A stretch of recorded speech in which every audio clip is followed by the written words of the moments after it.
The air in the mahogany-panelled office of Thorne and Associates was thick with the scent of old leather and fresh grief. But for Eleanor Sterling, it was thick only with humiliation. They said her husband, the real estate magnate, Richard Sterling, was worth over $900 million. For 25 years, she had been the perfect corporate wife, the silent partner, the elegant hostess. And now she sat listening to his last will and testament, a final love letter to his legacy, and a final brutal insult to her.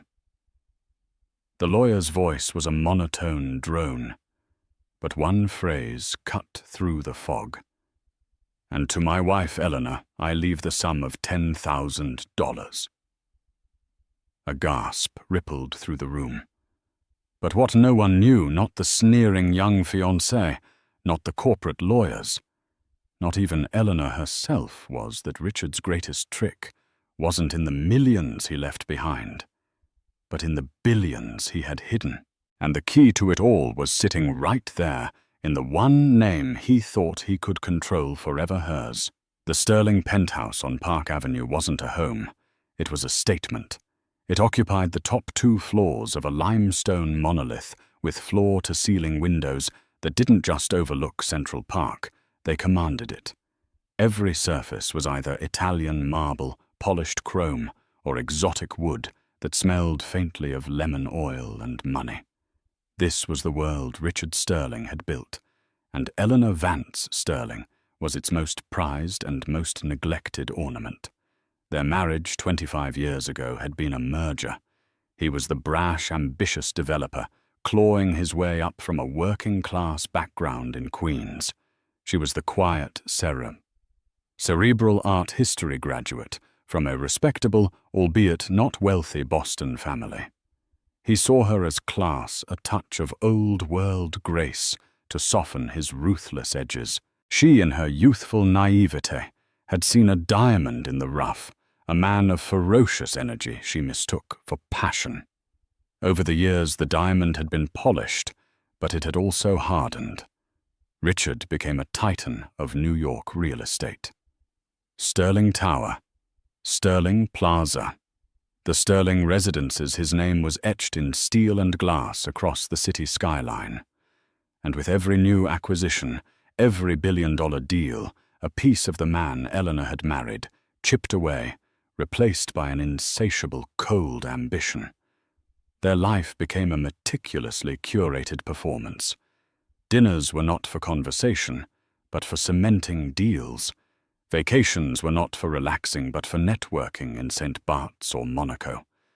Eleanor played her part flawlessly. She remembered the names of board members' wives, knew which charities to support for maximum social impact, and could host a gala for 500 people without a single flower being out of place.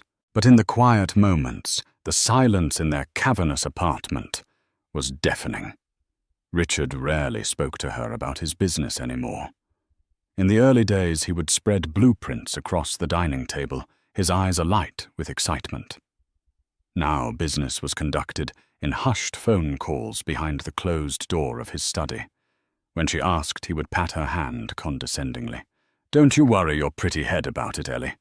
Just tell me the caterer for the fundraiser is the best."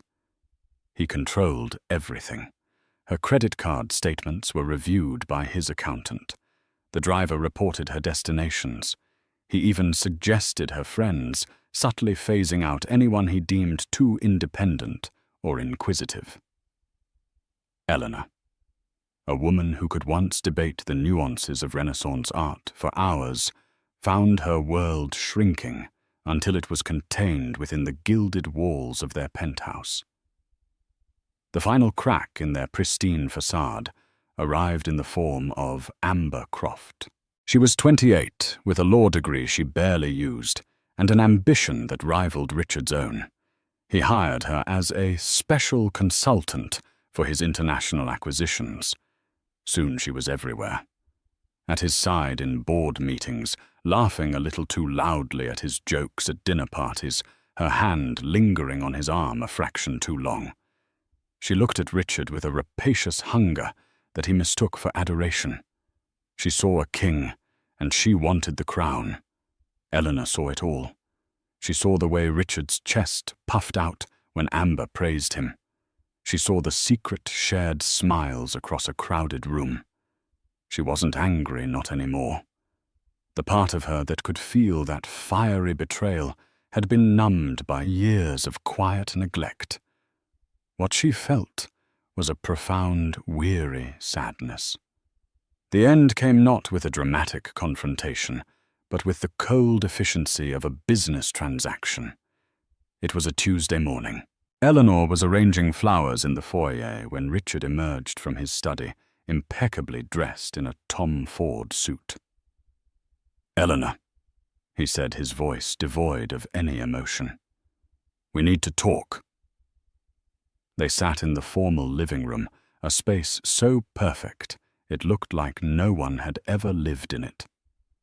"I've instructed my lawyer, Marcus Thorne, to draw up divorce papers," he stated, as if discussing a quarterly report. "I think it's for the best. We've grown apart." Eleanor simply stared at him. "Grown apart? Or have you simply found a newer model, Richard?" A flicker of annoyance crossed his face. He hated being so transparent. "Amber is a dynamic and brilliant woman. She understands my world." The implication hung heavy in the air. "You do not?" "I see," she said, her voice a quiet whisper. "I'll be generous, of course," he continued, waving a dismissive hand. "You'll be very comfortable. We'll release a joint statement about amicable differences. It's all been handled." He stood up, adjusting his tie. He looked at his Patek Philippe watch. "I have a meeting. Marcus will be in touch with your lawyer. Just be sensible about this, Ellie." And with that, he walked out of the room, out of the apartment, and out of her life. Eleanor sat there for a long time, the scent of the white lilies she was arranging suddenly cloying and funereal. He hadn't just ended their marriage. He had liquidated it. Richard Sterling did not do things by halves. His divorce from Eleanor was as public and brutal as his corporate takeovers. His PR team painted a narrative for the tabloids, the dynamic, forward-looking billionaire held back by a staid, old-fashioned wife. They leaked photos of him and a radiant Amber Croft on a yacht in the Mediterranean, while anonymous sources whispered about Eleanor's unreasonable demands. Eleanor, guided by her lawyer, a sharp and empathetic woman named Sarah Jenkins, remained silent. She wanted a quiet, dignified exit, but Richard wouldn't allow it. He fought her on every asset, claiming everything was a product of Sterling Properties, a corporate entity, not marital property. The Park Avenue penthouse, the Hamptons estate, the art collection she had so lovingly curated, he claimed it all. He offered her a settlement that was in the context of his vast wealth, a pittance. It was enough to live comfortably, but it was designed to be a public slap in the face. Sarah Jenkins fought valiantly, but Richard's legal team, led by the formidable Marcus Thorne, was an army. They buried them in paperwork, delayed hearings, and bled Eleanor's resources dry. Then, just 6 months after the divorce was finalized, the unthinkable happened. Richard Sterling, a man who seemed too powerful and vital to ever succumb to mortal weakness, had a massive heart attack on his private jet while flying back from Dubai with Amber. He was dead at 62. The news was a global phenomenon. Financial markets fluttered. Tributes poured in from world leaders and business moguls. And Eleanor, who was now living in a modest 2-bedroom apartment on the Upper West Side, felt a confusing mix of shock and a strange, hollow relief. The fight was over. The reading of the will was scheduled 2 weeks later. Eleanor almost didn't go. "What's the point, Sarah?" she asked her lawyer over the phone. He made his feelings perfectly clear during the divorce. "You have to. Sarah insisted. "You were his wife for 25 years. You need to be there for your own closure to see the final chapter close. Don't let them erase you." So she went. She wore a simple, elegant black dress, a stark contrast to Amber Croft, who was positioned next to Richard's older brother, looking every bit the grieving widow in a dramatic black veil and couture dress. The room was filled with Sterling Properties board members, distant family, and a few charity representatives. The air crackled with tension and whispered speculation. Marcus Thorne, his face a grim mask of professionalism, began to read. The will was a testament to Richard's ego. Millions were left to his alma mater, to museums that would name wings after him, and to various foundations that would carry the Sterling name into perpetuity. Generous but calculated bequests were made to his brother and a few loyal executives. Then came the main event. "To my beloved fiancée, Amber Croft." Thorne read his voice unwavering. "I bequeath the entirety of my controlling interest in Sterling Properties, its subsidiaries and all associated assets, including the penthouse apartment at 740 Park Avenue, the estate in Southampton, and my complete art collection." A collective, barely audible intake of breath swept the room. Amber, behind her veil, managed a delicate theatrical sob. She was now, for all intents and purposes, one of the wealthiest women in the world. Thorne cleared his throat and looked down at the final page. "And finally," he said, his eyes flicking towards Eleanor for a fraction of a second, "a personal addendum from Mrs. Sterling." He picked up a separate, smaller envelope and read from a single sheet of paper written in Richard's own aggressive scrawl. "And to my former wife, Eleanor Vance Sterling, who never understood the effort or the genius it took to build my empire, but who certainly enjoyed its comforts, I leave the sum of $10,000. May it help you to finally learn the value of a dollar." The silence that followed was more damning than any shout. It was a silence filled with pity, with scorn, with the sheer, unadulterated cruelty of the gesture. Eleanor felt every eye in the room on her. She saw the smirk Amber couldn't quite hide behind her veil. She felt the color drain from her own face, leaving a cold, numb sensation in its wake. $10,000. After 25 years of her life, that was his final valuation of her. She didn't storm out. She didn't cry. With a poise that she didn't know she possessed, Eleanor stood up, gave a slight, almost imperceptible nod to Sarah, and walked out of the room.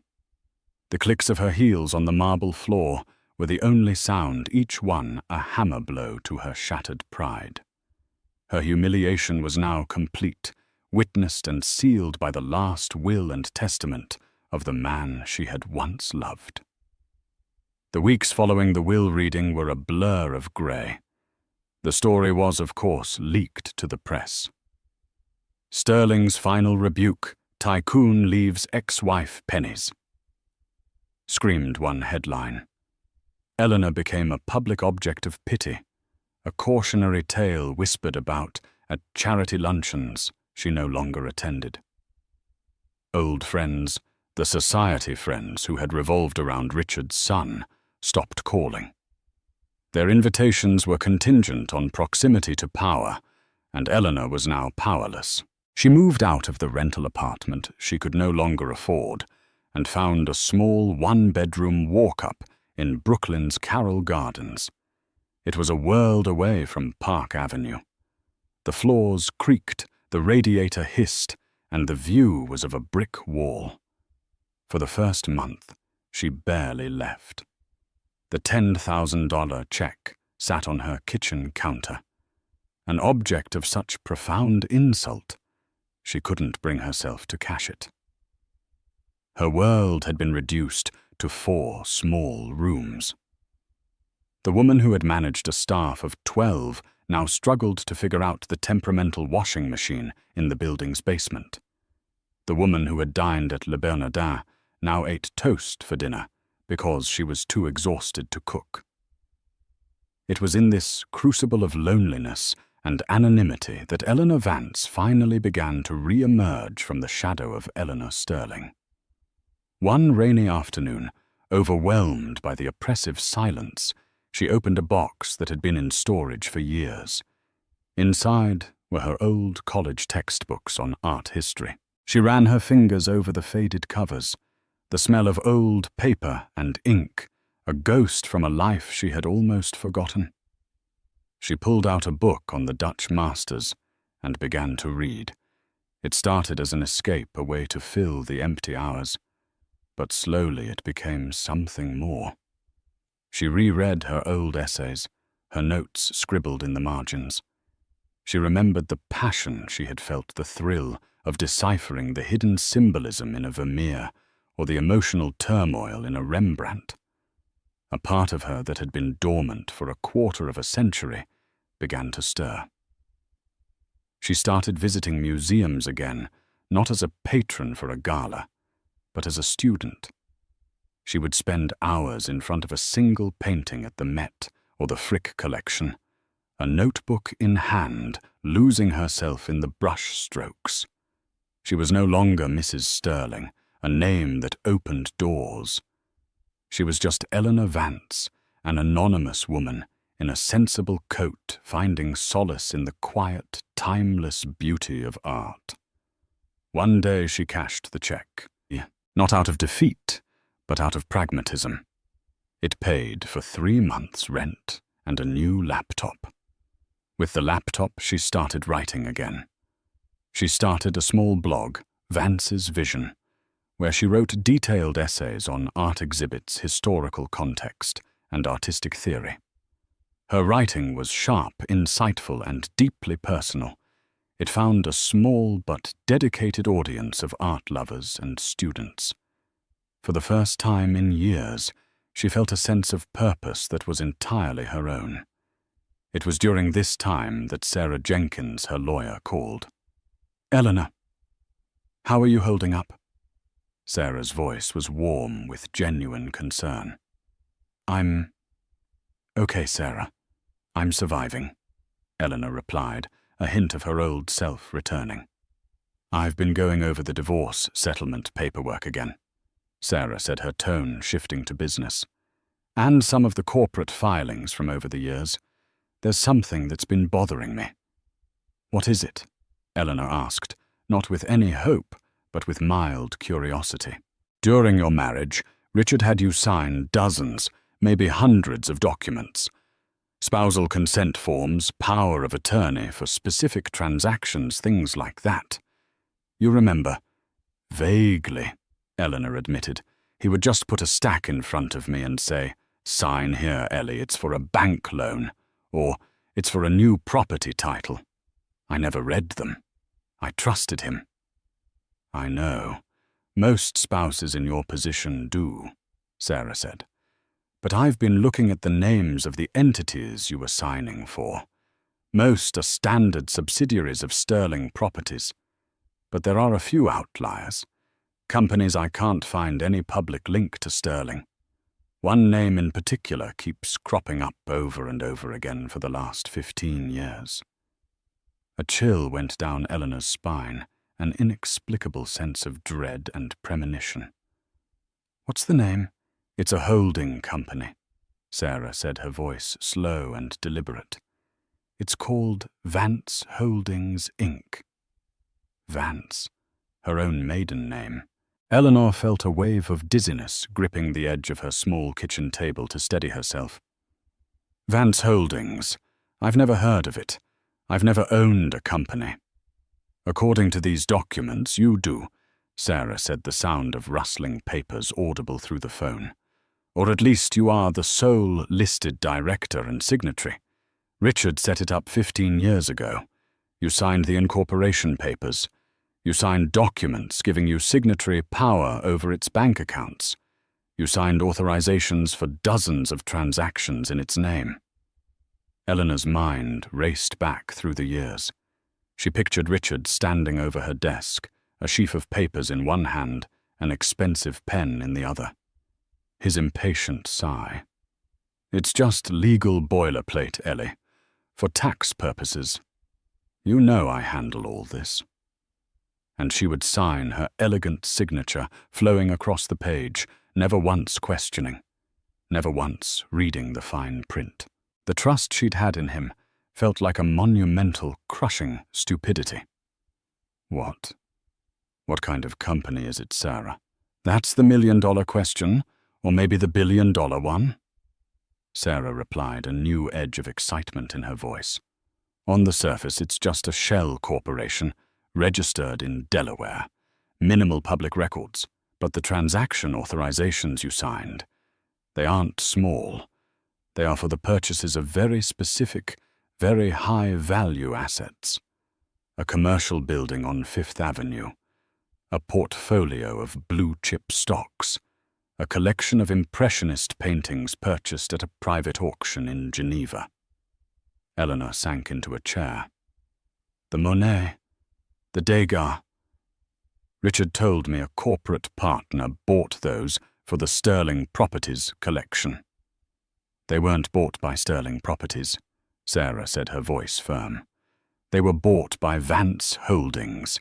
Eleanor, legally, they were bought by you. The next few weeks were a whirlwind of legal deep-diving. Sarah hired a forensic accountant, a grizzled, no-nonsense man named Peterson. Together in Sarah's small office, they began to piece together the puzzle. It was like chasing a ghost through a labyrinth of corporate law. Richard had been brilliant. Vance Holdings was just the beginning. It was the parent company for other smaller entities, all cleverly named to be innocuous. EV Investments, the Vance Trust. Each one was a separate legal entity, a firewalled container for a specific set of assets. They discovered a pattern. Sterling Properties. The public-facing empire Richard had left to Amber was a giant, but it was a giant encumbered with enormous debt leverage and complex financial obligations. It was the working part of his fortune, constantly in flux, vulnerable to market downturns and lawsuits. But the assets placed in the Vance-named companies were different. They were pristine, prime real estate with no mortgages, a stock portfolio worth hundreds of millions, completely unleveraged. Art and jewelry collections that were the envy of the world. These were his crown jewels, the solid, unshakable core of his wealth. He had systematically siphoned off the purest profits from his empire for over a decade and tucked them away into this shadow structure. It's a classic asset protection scheme, Peterson explained, pointing to a complex flowchart they had drawn on a whiteboard. He was terrified of a hostile takeover, a catastrophic lawsuit, or even government seizure. So he created a legally separate entity to hold his most valuable, clean assets. A lifeboat in case the main ship went down. "But why use my name?" Eleanor asked, her voice trembling slightly. "Why not an anonymous offshore account?" "Because that's the genius of it," Sarah chimed in, her eyes shining with a lawyer's admiration for a clever scheme. Offshore accounts attract suspicion. The IRS, the SEC, they look for those. But a domestic holding company, in the name of his wife, his quiet, non-business art historian wife. Nobody would ever look there. It was the perfect hiding place right out in the open. He put his fortune in the one place he was absolutely certain no one would ever think to check.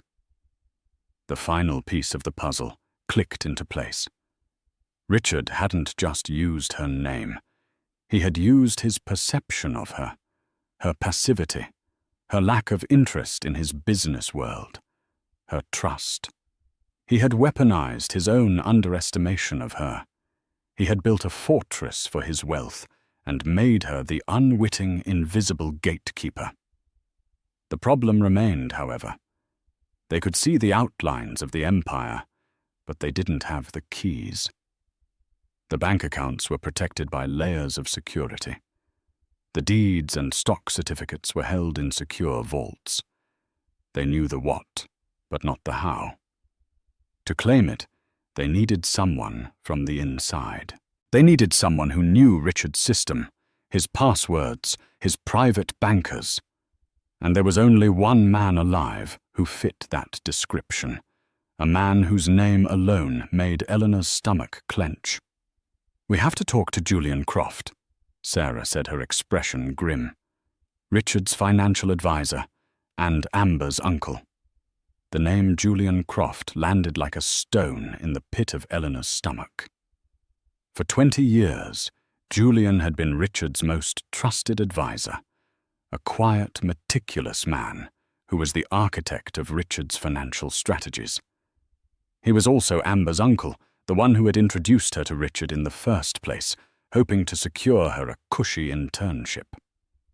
The idea of approaching him felt like walking into a lion's den. "He'll never help us, Sarah," Eleanor protested. "He's her family. He helped Richard build this maze. Why would he help us dismantle it? Because he's a professional," Sarah countered. "His loyalty was to his client, Richard. Richard is gone. His new client is Amber, who just inherited a public company. His legal duty is to that company. Vance Holdings is a separate entity. And besides," Sarah added, leaning forward, "we have nothing to lose by asking. The worst he can say is no." Reluctantly, Eleanor agreed. Sarah made the call, framing it as a procedural inquiry regarding some outstanding paperwork from the divorce. Julian Croft, ever the professional, agreed to a meeting.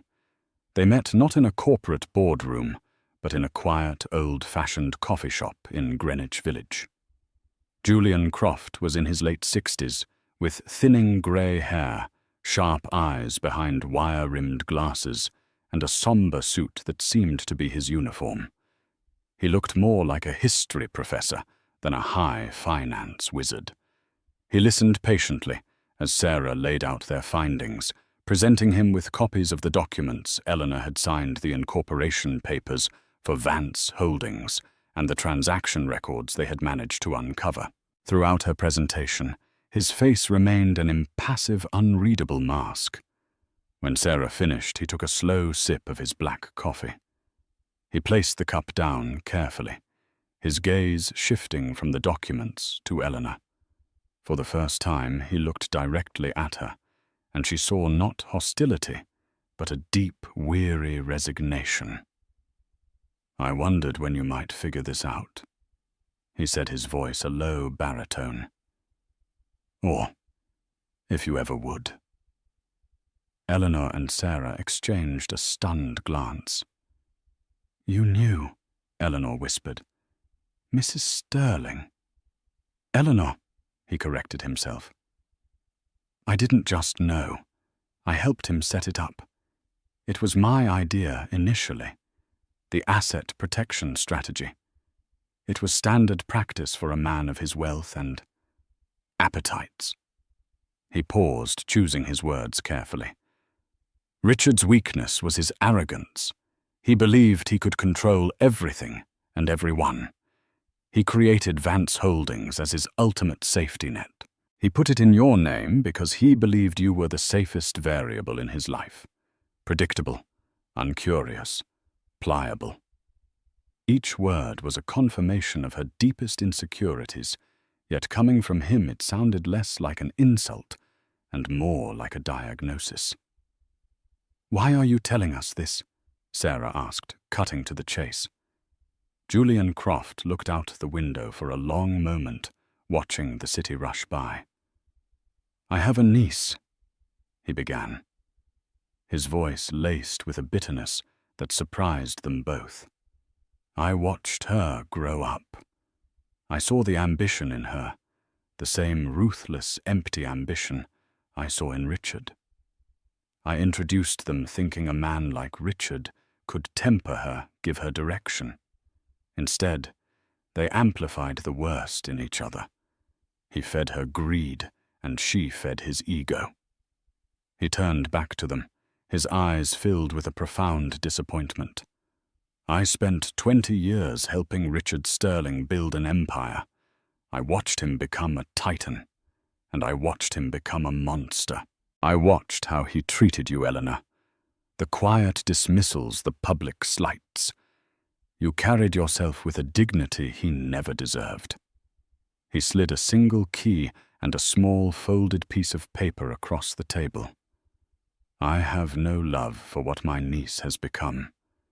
She has inherited a public persona, an over-leveraged company, and a mountain of headaches. That is Richard's legacy to her. But his real genius, his real fortune, he entrusted that to you even if he did it for all the wrong reasons. Eleanor looked down at the key. It was a simple brass key for a safe deposit box. On the paper was an address for a private vault in Midtown and a long string of numbers and letters. "What is this?" she asked. "That, Julian said, is the master ledger. Richard was meticulous. He kept a hard copy of every transaction, every account number, every password, every deed, every certificate related to the Vance entities. He kept it off-site, away from any server that could be hacked. That key and that code will give you access. It is the constitution of his secret kingdom." He stood up, placing a $20 bill on the table. "My professional obligation was to Richard Sterling. He is dead. My familial obligation is to a woman I no longer respect. But my moral obligation, I believe that lies here." He gave Eleanor a final, solemn nod. "He underestimated you, Eleanor. It was his greatest and his last mistake. I hope you use it to build something better than he ever could." And with that, Julian Croft walked out of the coffee shop, leaving Eleanor and Sarah staring at the small brass key that had the power to change everything.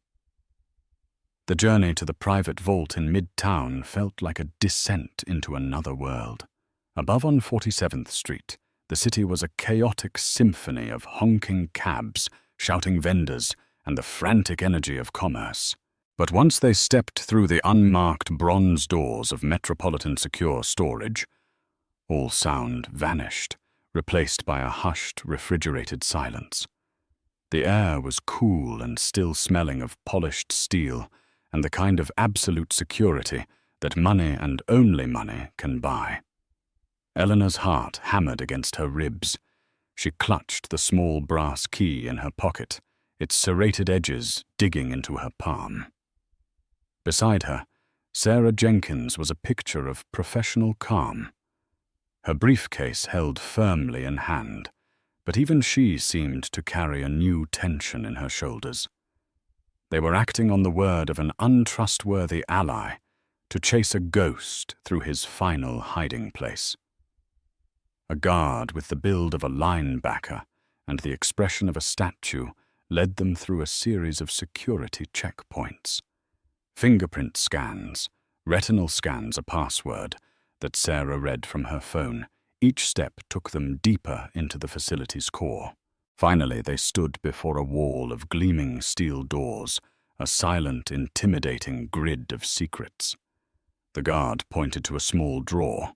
"2 keys are required to open the box, ours and yours." He inserted a long, institutional-looking key into a lock.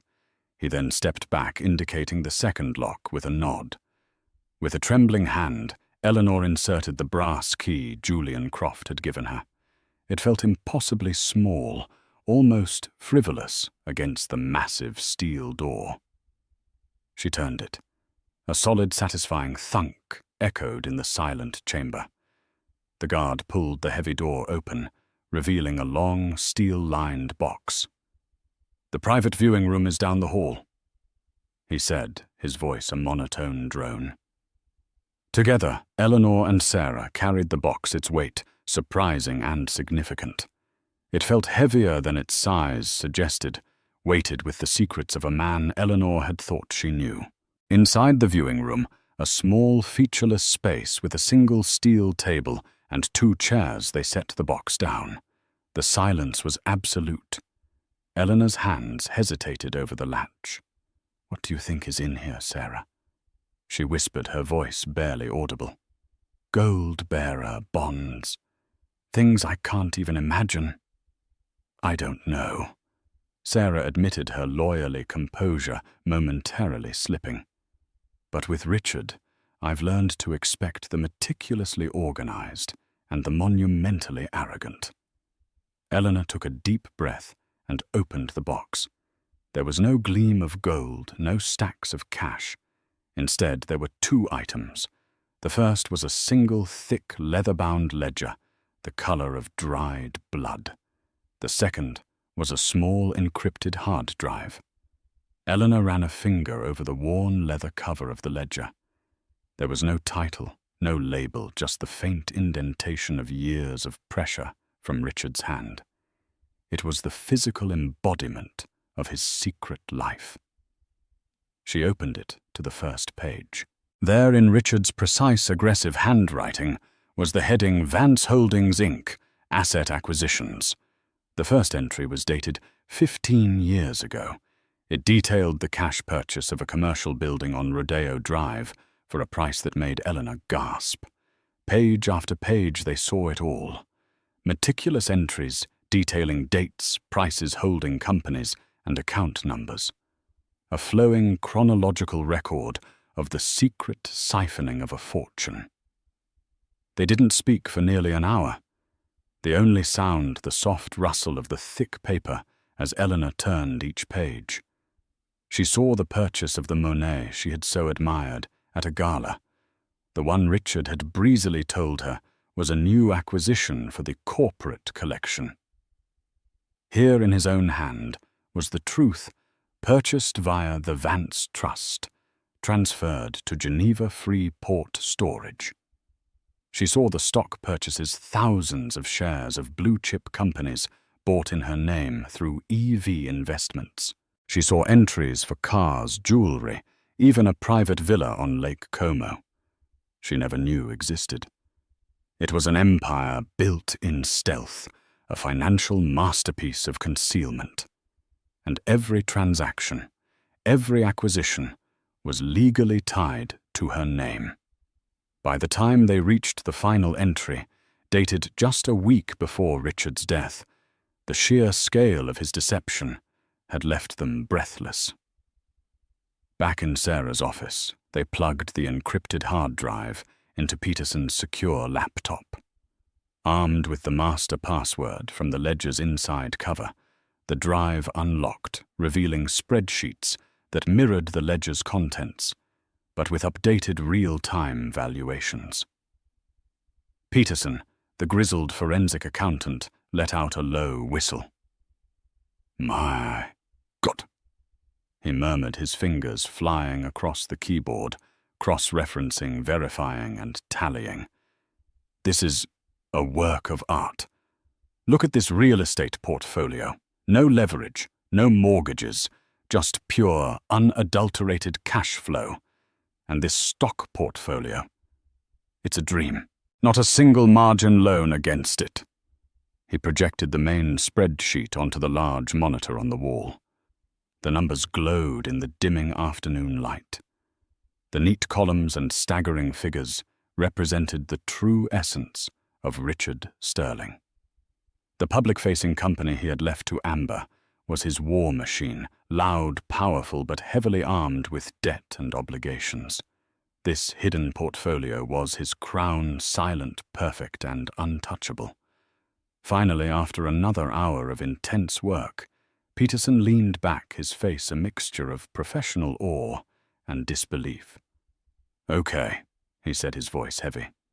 "I have a final conservative valuation."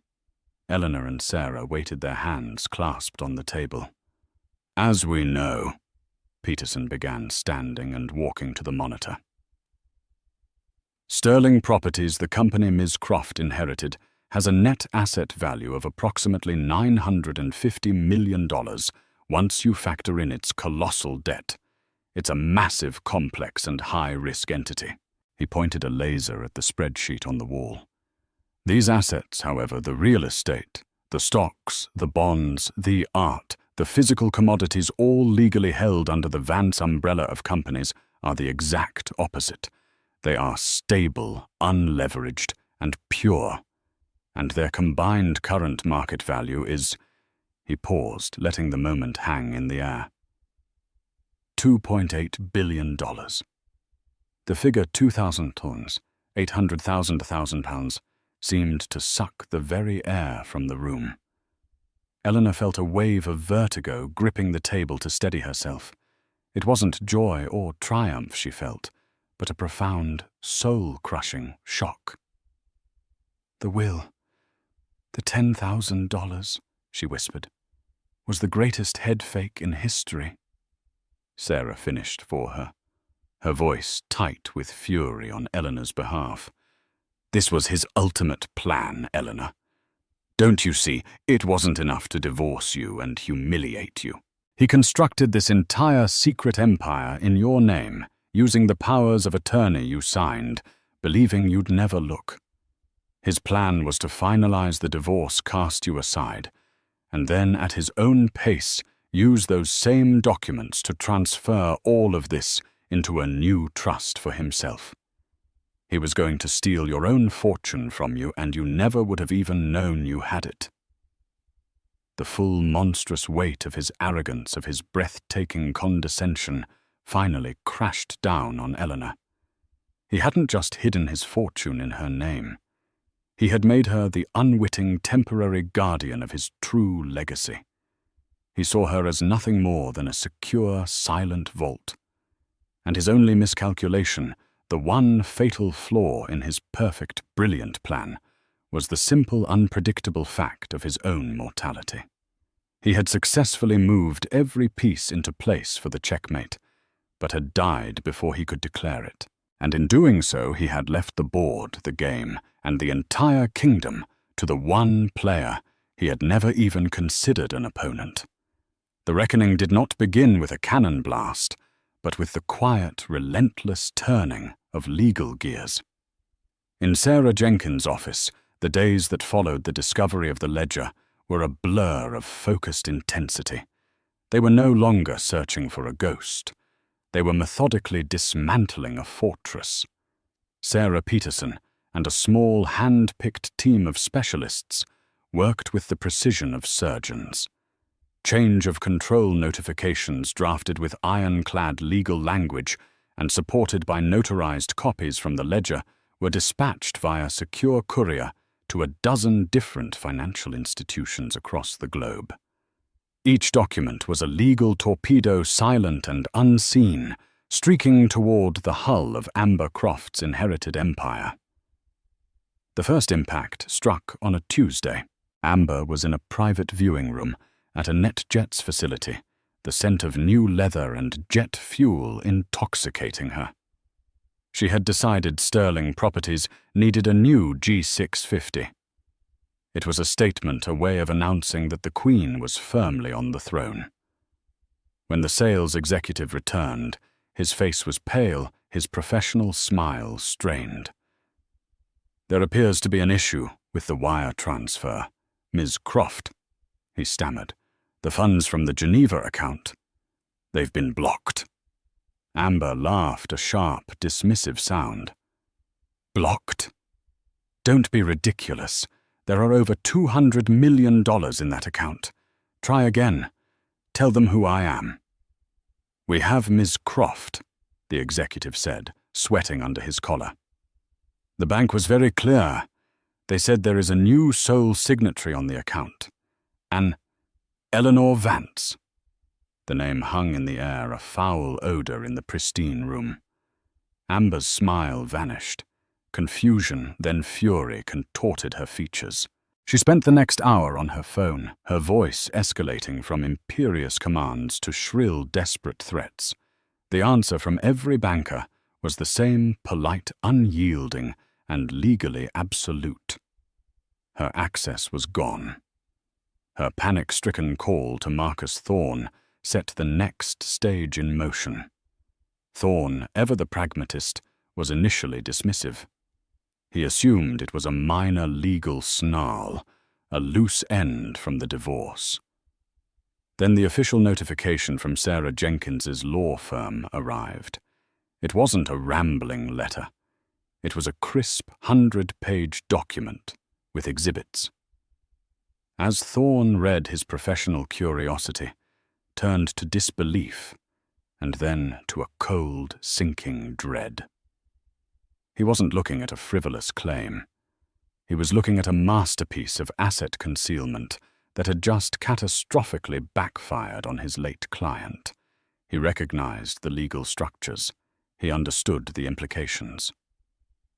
Richard Sterling, the master of the game, had been checkmated by a ghost. Thorne requested the emergency meeting. Sarah agreed, setting the time and place. The home field advantage was theirs.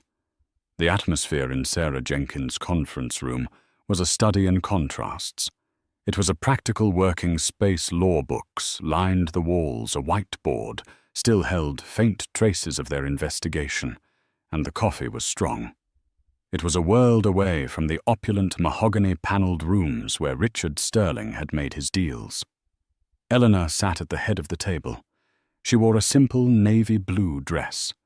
There was no jewelry, save for her late mother's simple gold watch. She looked not like a billionaire, but like a woman comfortable in her own skin for the first time in decades. Her calm was a placid lake, and Amber, when she stormed in, was a tempest. "What is the meaning of this?" Amber demanded, skipping any pretense of civility.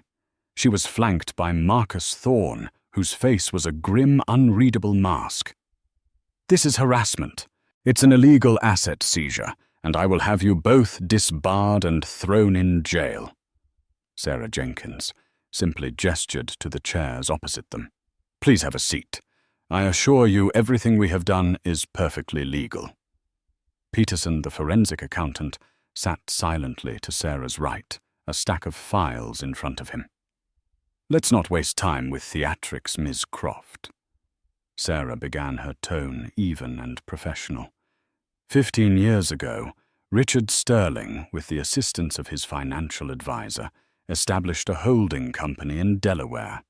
It was called Vance Holdings, Inc.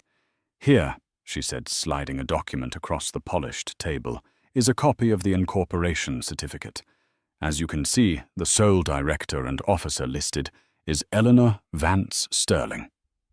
Thorne picked it up, his eyes scanning the page with the speed of long practice. He said nothing.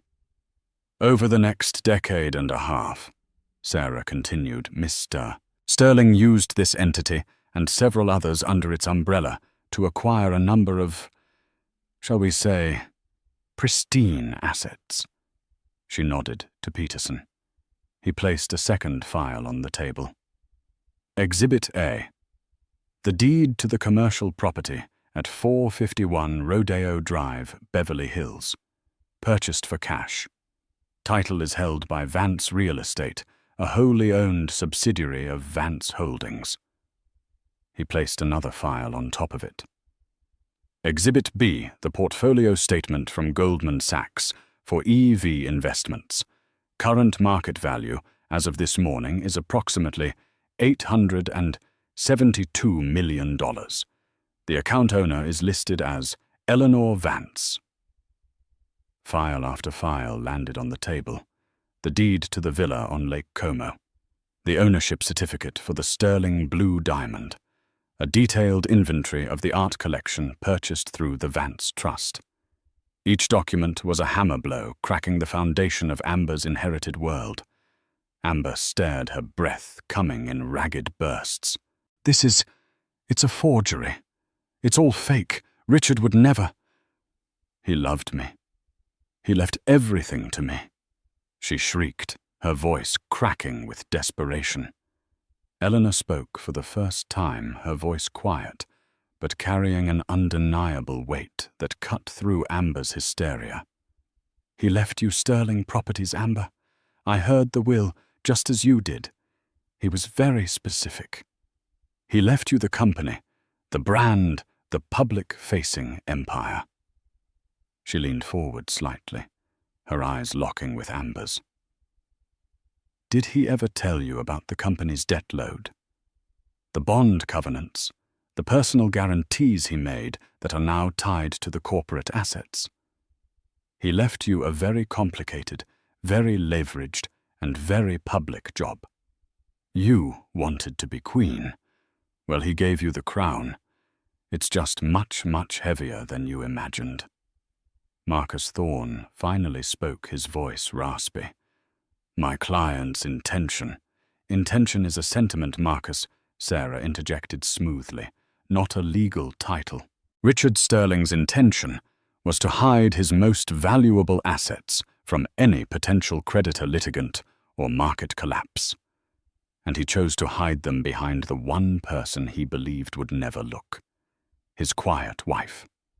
He used her name, her signature, and her trust to build a financial fortress.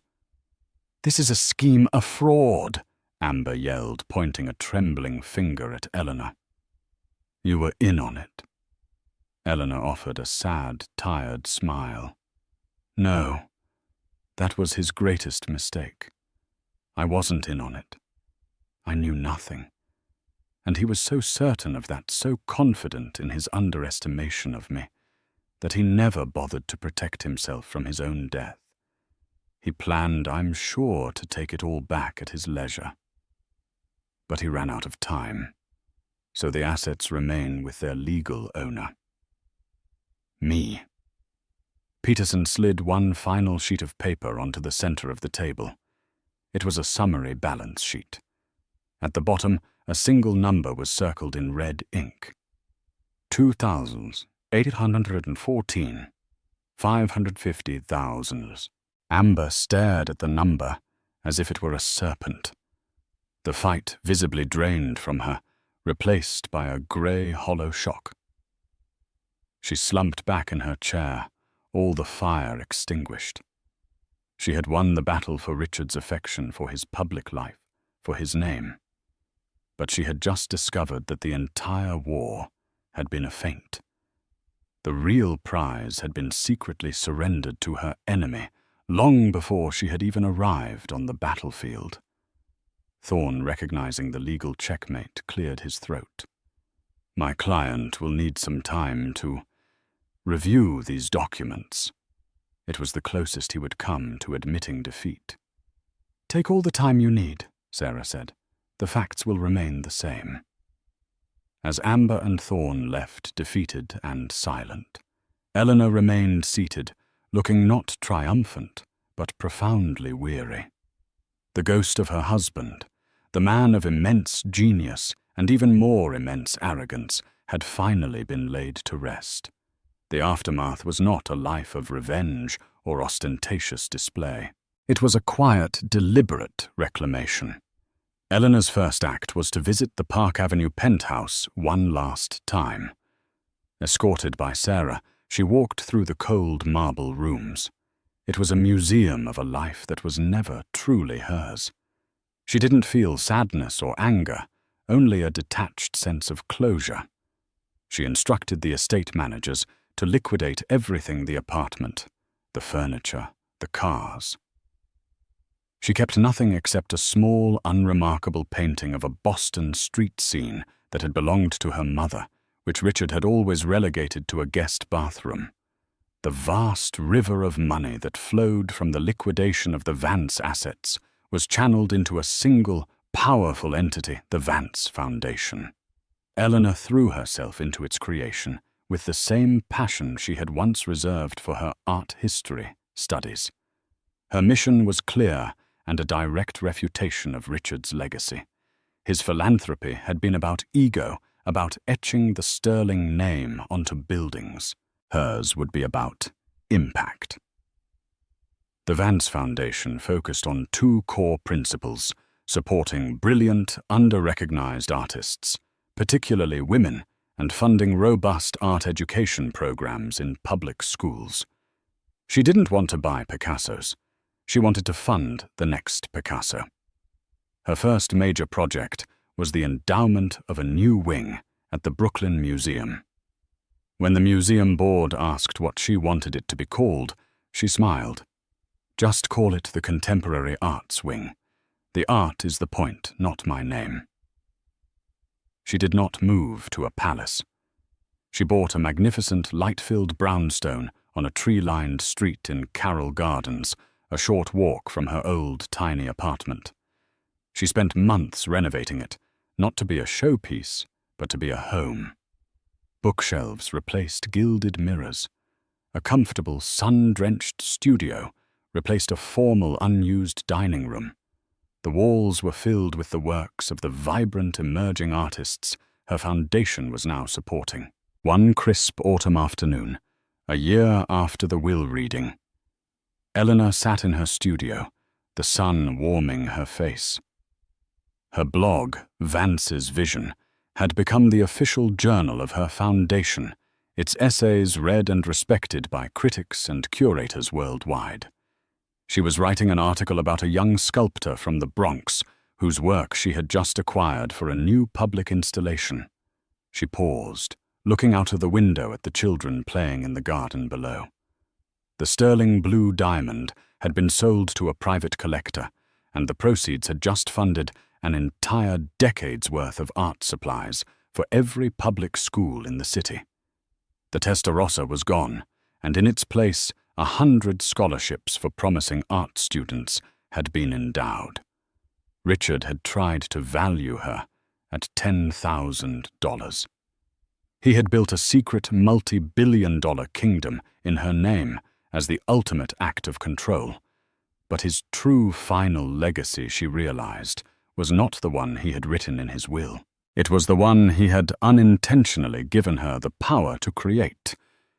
He had built his empire to hoard beauty and power for himself. She would use it to give it back to the world. And in that quiet, sunlit room, surrounded by art that was alive with new ideas, Eleanor Vance finally understood the true value of $1 and of a life well lived. It was a fortune Richard Sterling, for all his genius, had never come close to possessing. Eleanor's story is a stunning testament to resilience and the extraordinary power of quiet strength. It's a story about how the person you underestimate the most can often be the one holding all the cards. Richard Sterling thought he was playing a game of chess, but he never realized his queen had a will of her own.